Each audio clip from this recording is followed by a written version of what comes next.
She hasn't let them live down the 8th grade bet to see who could go the longest without showering.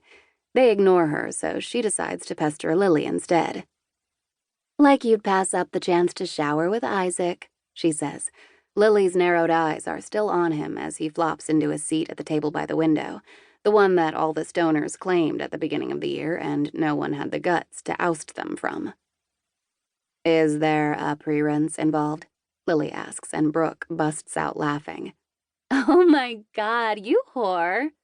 I smack down my spoon, not caring that chili splatters across Brooke's sweater. "Do you mind?" "What?" Her eyes are wide and confused, but Brooke can't quite pull off total innocence. She knows exactly what she did. "You should watch your language," I tell her. "One day it's going to bite you in the butt." "I think you mean ass," Brooke says, and Lily ducks her head so I can't see her smiling, but I know she is. "Seriously, Brooke? Remember when Miss Upton dropped the F-bomb at band camp?" "That one time," Brooke adds, and Lily can't smother her laugh. That joke needs to die already. "She was almost fired over it," I remind them. Summer band camp doesn't exactly bring out the best in people, especially by midweek.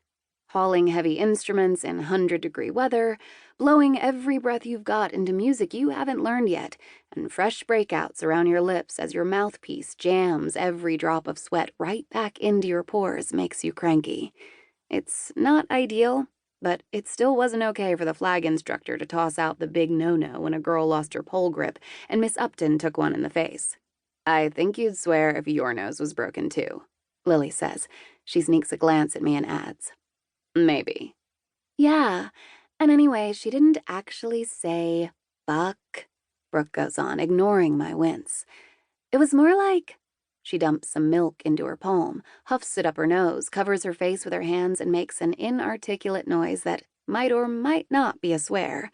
I can't tell because I'm already pushing back from the table to avoid the white froth Brooke is spewing everywhere. "What?" she asks. "Too much?" "No wonder you don't have a boyfriend," Lily says. Brooke waves her off as she wipes her face with a napkin. "Who cares?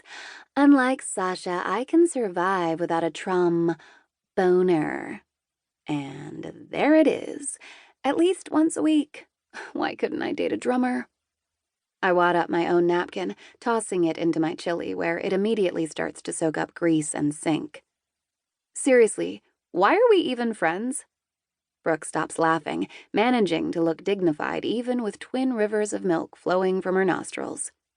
"I really don't know," she says. And somehow, I feel like I didn't win that one. There is nothing as beautiful as silver against black. My clarinet rests in its case, but not for long. It's time to practice, time to smell wet cork and my own breath, time for my brain to disconnect and my fingers to move of their own volition, music seeping out from under my bedroom door until Mom calls me down to dinner. And maybe even after that, if I play softly enough that they can't hear. 6 years ago, Mr. Hunter brought us into the high school band room, our little 6th-grade bodies small enough to fit into the instrument cages.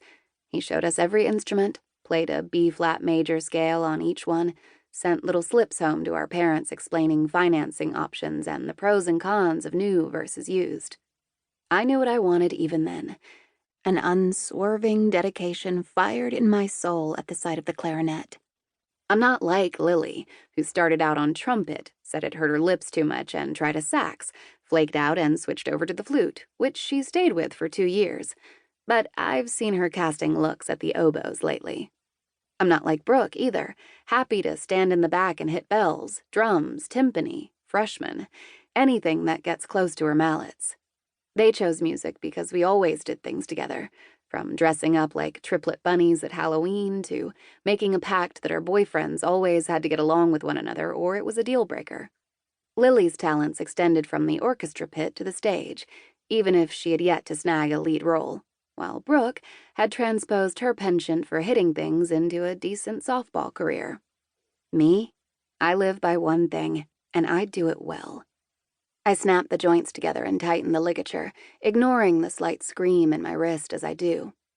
My hands have crackled since 7th grade, the tendons forever swollen and stiff. Mom keeps warning me that I'm